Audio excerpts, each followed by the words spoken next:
오전에 출석치 못한 정인들이 오후에 두 분 출석이 이루어졌습니다. 조윤선 정인 장관과 구순성 정인 경호실 직원입니다. 동행명령에 응하여 출석하였습니다. 선서는 조윤선 정인은 지난 11월 30일 날 1차 기간보고 시에 대표 선서를 하신 적이 있죠. 예, 그렇기 때문에 정인 선서는 구순성 정인께서 대표 선서를 하도록 하겠습니다. 구순성 정인은 발언대로 정인 선서대로 서시길 바라겠습니다.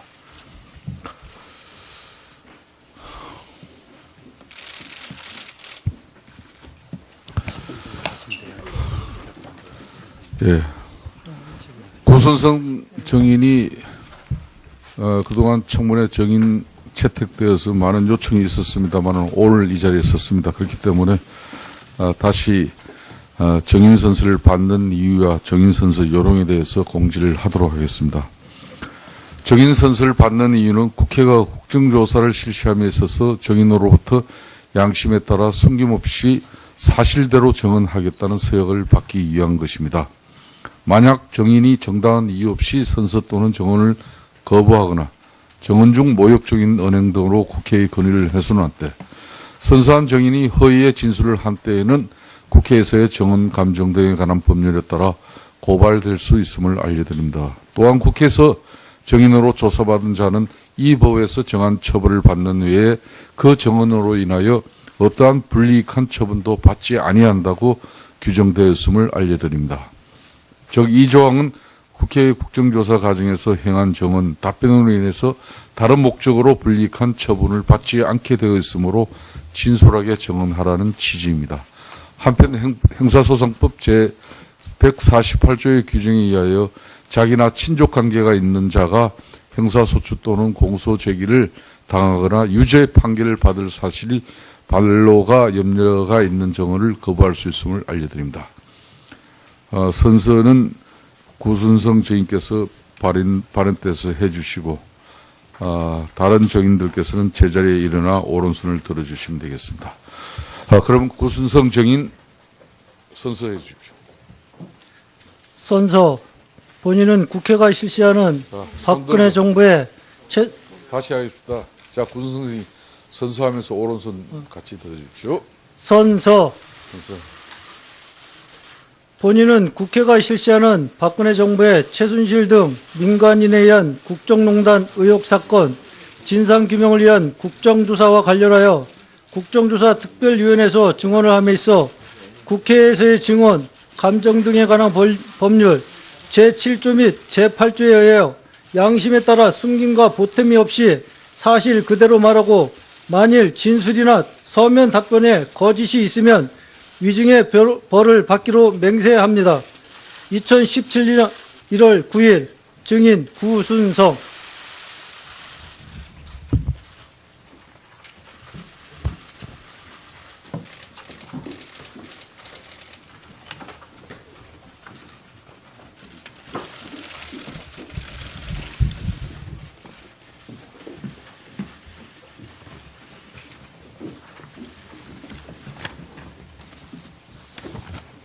자리에 앉으십시오. 예, 그럼 신문에 들어가기 전에 이용주 의원 의사진행 발언 하십시오. 예, 오후에 증인으로 참석한 조윤선 증인이 특별히 증인 선서를 하지 않은 특별한 이유가 있는 건지 아니면 그 전에 증언 선서를 했기 때문에 그 증언 선서 효력이 유지되는 것인지를 분명하게 해 주셨으면 합니다. 아까 본 위원장이 이야기를 했습니다만은 조윤선 정인은 11월 30일 기간조사 보고시에 대표 선서를 한 적이 있습니다. 그런 측면에서 당신은 기관 증인의 자격으로 증언을 한 것이고 오늘은 개인 증인 자격을 한 거기 때문에 오늘의 있을 증인의 선서가 신빙성을 담보받기 위해서는 명확하게 법률적으로 증인 선서가 있어야지만이 가능한 상태입니다. 네. 만약 오늘 증언 내용 외에 위증의 내용이 있어서 추후 고발 여부가 검토가 되냐면은 조윤선 증인의 증인 선서가 있어야 됨이 분명하다고 보입니다. 자, 그 부분은 이영주 의원께서 위원장으로서 정확히 해두겠습니다. 오전에 우리 위원회가 동행명령장 발부 의결에 의해서 출석한 증인입니다. 이상 됐습니까? 예. 자, 그렇기 때문에 조윤선 장관은 오늘 증인의 신분으로 이 자리에 앉아 있습니다. 예. 그럼 오전 신문에 이어서 계속해서 정의당 윤소아 의원 신문해 주십시오. 네, 정의당 윤소아입니다. 구순성 증인, 동행명령장에 따라서 온 건가요? 그냥 마음이 변해서 온 건가요? 동의명령장에 의해서 왔습니다. 네. 조윤선 증인, 불출석 사유서는 봤어요. 대단히 법리적 해석을 하면서 제출했던데 장관입니다. 현직. 당연히 국정조사에 나서야 되는 것은 임무죠. 어떻게 보면. 근데 왜 오전에 나오지 않았어요? 예, 저는 오늘 위원님들의 질의에 성실히 응하여 말씀드리고 싶었습니다만, 지난번 국조특위에서 소위 블랙리스트 관련한 위원님들의 질의에 제가 답변한 것이 위증의 의혹이 있다고 특검에서 고발 요청을 했고, 또 위원님들께서도 이에 응해서 이미 저에 대한 고발이 이루어진 상태입니다.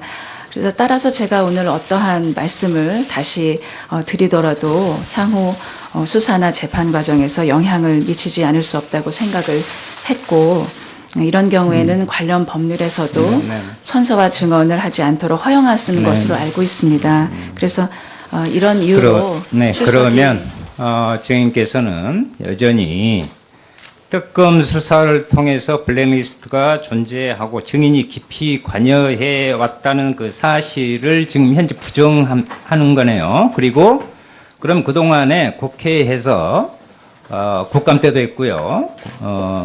국정조사 이합전 기관 때도 했고 그 입장은 여전히 유효합니까? 의원님, 제가 방금 말씀드린 것처럼 이미 저는 이 국조특위에서 위증으로 고발이 된 피고발인입니다.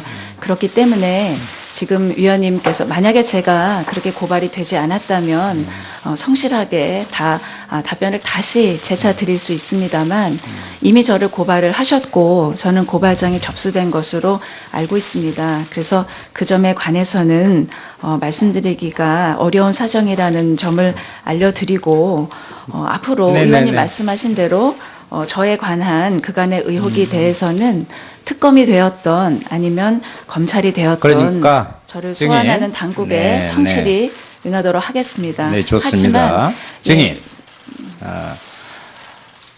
블랙리스트 부분을 인정합니까? 안 합니까? 이제는 국민 앞에 털고 가야죠. 새로움을 위해서. 예, 간단하게 좀 답해 주세요. 예.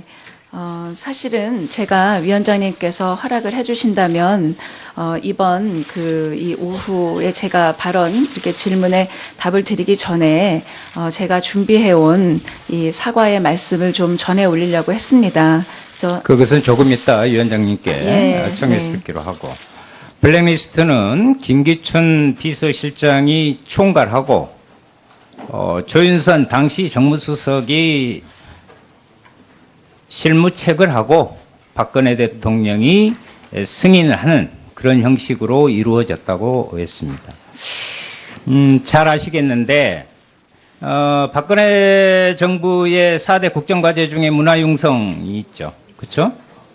예, 있습니다. 지금 9,473명의 문화예술인에 대한 블랙리스트가 문화융성이 아니라 문화예술의 대학살이라고 생각해 본 적이 없어요? 위원님, 그 점에 관해서는 제가 위원장님께서 이따가 허락하시면 제가 마련해온 이 문안으로 답을 드리도록 하겠습니다. 유진룡 전 장관은 분명하게 그렇게 이야기를 했고, 또한 김소영, 신동철, 정관주 그 밑에서 실무 작업을 한 것으로 드러나 있습니다. 블랙리스트는 증인이 정무수석 할 때 처음 이렇게 만들어진 건가요? 아니 그 전에 만들어진 건가요? 제가 재차 말씀 올립니다만, 아니 그러니까 제 답에만 이야기, 나중에 그 설명을 따로 얻어서 하시더라도. 제가 그 부분에 관해서는 오늘 앞부분에 말씀드린 대로 이미 위증으로 고발이 된 상태인 관계로 답변을 드릴 수 없는 입장이라는 것을 위원님께서 해량해 주시면 감사하겠습니다. 한 가지 물어봅시다. 블랙리스트를 뛰어넘는 적군파 리스트. 네? 적군파 리스트 모르세요? 저는 그건 모릅니다. 그것은 보수까지를 포함한 박근혜 대통령에 대해서 비판적인 사람들까지 블랙리스트에 올렸는데 그 적군 리스트입니다. 그래서 제가 적군파 리스트라고 그럽니다. 그런데 화이트 리스트도 있더구만요. 그렇죠? 그러니까 그 부분에 증인께 관해서는- 묻고 싶은 것은 지금 블랙리스트 부분들은 특검에서 이미 다 확인되고 있는 건데 그때 당시에 이것을 주관하고 했던 총책임자로서 입장을 말씀 한번 해보시라 말씀이에요. 위원님, 방금 말씀 올린 대로 이 블랙리스트 문제와 관련돼서 제가 마련해온 문안에 대해서는 위원장님 허락 하에 말씀을 올리도록 하겠습니다. 그러면 종합적으로 총괄적으로 좀 보고하러 여기 오신 거예요? 문건 준비해가지고? 지금 제가 질문한 것에 단답형으로 답을 해주시기 바랍니다. 그리고 나중에 하시라고. 의원님, 제가 가지고 있는 법률에서 제게 허락한 그 부분에 관해서는 제가 이 자리에서 의원님 이 질문에 답을 드릴 수 장관 취임 없는 이후에 사정이라는 것을 10월부터 해명해 주시기를 11월 부탁드리겠습니다. 블랙리스트 내부 문건 컴퓨터 하드디스크 자료 전략 폐기하라고 지시한 적이 있죠. 의원님, 이 자리에서 제가 거듭 말씀을 드리지만 아니 그러면 지금 뭐하러 나온 겁니까? 국정조사 한번 보고 내 문건으로 보고하면 되지. 그때그때에 대해서 지금 국민들은 그때그때 답을 얻고 싶어하는 거예요. 그래서 질의를 하고 있고. 그런데 총괄적으로 이야기를 한다? 그건 업무 보고 때 하실 이야기고 여기는 아닌 것 같습니다. 그런 이유로 마지막으로 좀 이따 이야기를 할 건데 황교안 대행이 이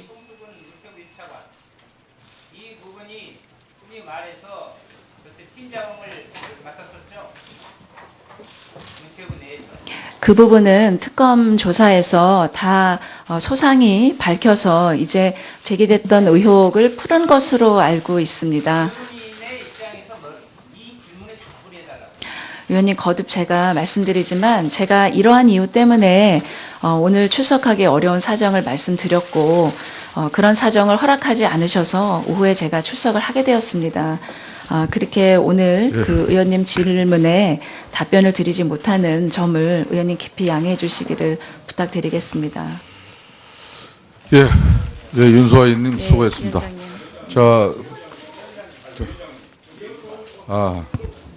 위원장님. 의사진행 발언,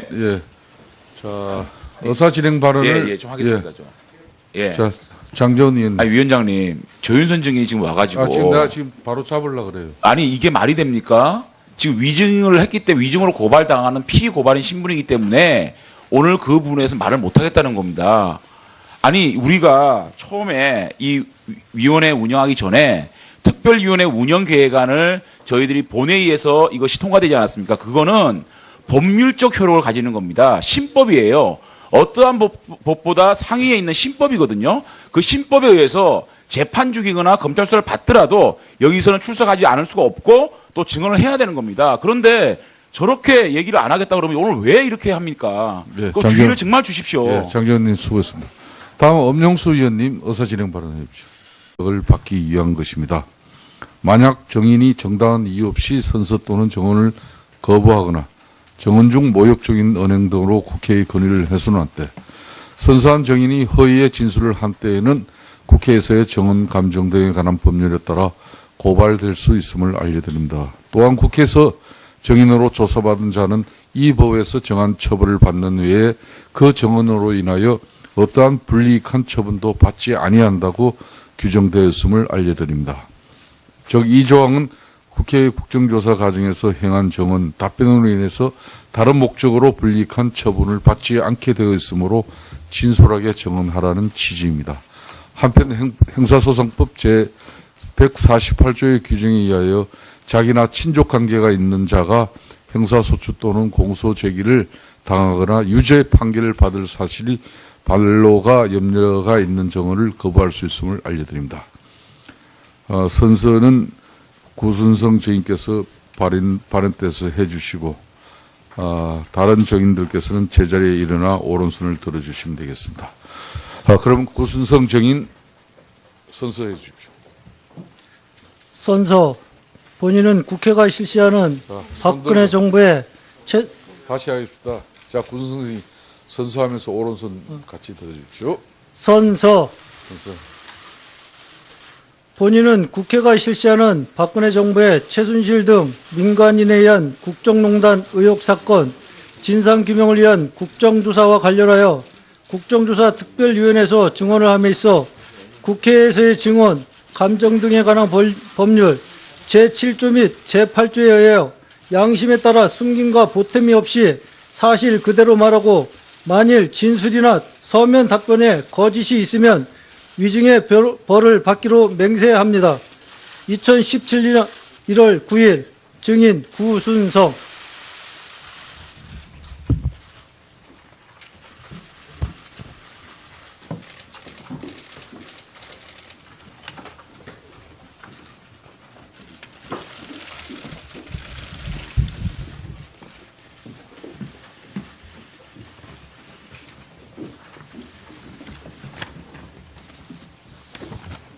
자리해 주십시오. 예, 그럼 신문에 들어가기 전에 이용주 의원 의사진행 발언 예, 하십시오. 오후에 증인으로 참석한 조윤선 증인이 특별히 증인 선서를 하지 않은 특별한 이유가 있는 건지 아니면 그 전에 증언 선서를 했기 때문에 그 증언 선서 효력이 유지되는 것인지를 분명하게 해 주셨으면 합니다. 아까 본 위원장이 이야기를 했습니다만은 조윤선 정의는 11월 30일 기간조사 보고시에 대표 선서를 한 적이 있습니다. 그런 측면에서 당신은 기관 증인의 자격으로 증언을 한 것이고 오늘은 개인 증인 자격을 한 거기 때문에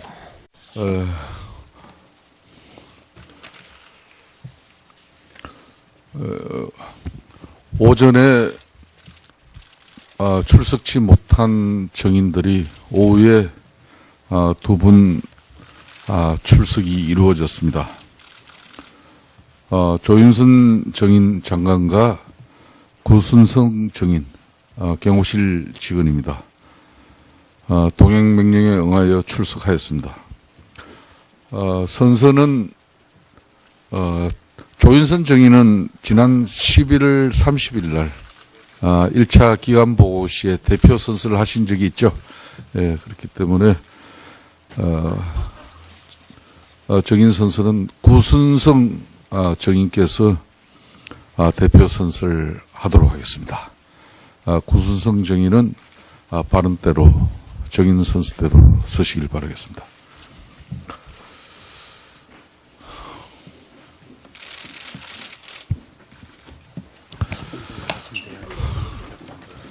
예. 구순성 정인이 그동안 청문회 정인 채택되어서 많은 요청이 있었습니다만 오늘 이 자리에 섰습니다. 그렇기 때문에 다시 정인 선서를 받는 이유와 정인 선서 요령에 대해서 공지를 하도록 하겠습니다. 정인 선서를 받는 이유는 국회가 국정조사를 실시함에 있어서 정인으로부터 양심에 따라 숨김없이 사실대로 정언하겠다는 서약. 예, 저는 오늘 위원님들의 질의에 성실히 응하여 말씀드리고 싶었습니다만, 지난번 국조특위에서 소위 블랙리스트 관련한 위원님들의 질의에 제가 답변한 것이 위증의 의혹이 있다고 특검에서 고발 요청을 했고, 또 위원님들께서도 이에 응해서 이미 저에 대한 고발이 이루어진 상태입니다. 그래서 따라서 제가 오늘 어떠한 말씀을 다시 드리더라도 향후 수사나 재판 과정에서 영향을 미치지 않을 수 없다고 생각을 했고, 이런 경우에는 관련 법률에서도 선서와 증언을 하지 않도록 허용하시는 것으로 알고 있습니다. 그래서 이런 이유로 그러면 증인께서는 여전히 특검 수사를 통해서 블랙리스트가 존재하고 증인이 깊이 관여해 왔다는 그 사실을 지금 현재 부정하는 거네요. 그리고 그럼 그동안에 국회에서 국감 때도 했고요. 국정조사 이합전 기관 때도 했고, 그 입장은 여전히 유효합니까? 그 의원님, 제가 방금 말씀드린 것처럼 이미 저는 이 국조특위에서 위증으로 고발이 된 피고발인입니다. 그렇기 때문에 지금 위원님께서 만약에 제가 그렇게 고발이 되지 않았다면 성실하게 답변을 다시 재차 드릴 수 있습니다만 이미 저를 오늘의 있을 증인의 선서가 신빙성을 담보받기 위해서는 명확하게 법률적으로 증인 선서가 있어야지만이 가능한 상태입니다. 네. 만약 오늘 증언 내용 외에 위증의 내용이 있어서 추후 고발 여부가 검토가 되냐면은 조윤선 증인의 증인 선서가 있어야 됨이 분명하다고 보입니다. 자, 그 부분은 이영주 의원께서 위원장으로서 정확히 해두겠습니다. 오전에 우리 위원회가 동행명령장 발부 의결에 의해서 출석한 증인입니다. 이상 됐습니까? 예. 자, 그렇기 때문에 조윤선 장관은 오늘 증인의 신분으로 이 자리에 앉아 있습니다. 예. 그럼 오전 신문에 이어서 계속해서 정의당 윤소아 의원 신문해 주십시오. 네, 정의당 윤소아입니다. 구순성 증인, 동행명령장에 따라서 온 건가요? 그냥 마음이 변해서 온 건가요? 동의명령장에 의해서 왔습니다. 네. 조윤선 증인, 불출석 사유서는 봤어요. 대단히 법리적 해석을 하면서 제출했던데 장관입니다. 현직. 당연히 국정조사에 나서야 되는 것은 임무죠. 어떻게 보면. 근데 왜 오전에 나오지 않았어요?